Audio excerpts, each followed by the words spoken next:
રાજકોટ અગ્નિકાંડની દુર્ઘટના પછી વીર નર્મદ દક્ષિણ ગુજરાત યુનિવર્સિટીના કુલપતિએ આદેશ આપ્યો છે।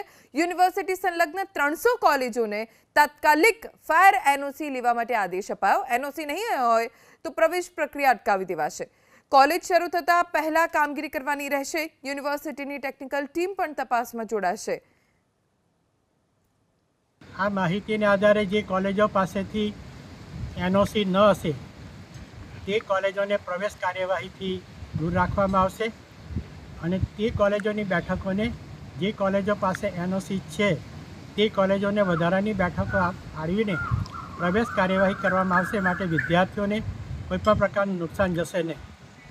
આપણી વીર નર્મદ દક્ષિણ ગુજરાત યુનિવર્સિટી સાથે 300 જેટલી કોલેજો જોડાયેલી છે અને કોલેજોને સ્પષ્ટ જાણ કરવામાં આવી છે કે જો એનઓસી નહીં હશે તો તમારી પ્રવેશ ફાળવણી પણ અટકાવવામાં આવશે અને રાજ્ય સરકારના પરિપત્ર અનુસાર તેમની માન્યતા રદ કરવા અંગેની પણ કાર્યવાહી શરૂ કરવામાં આવશે।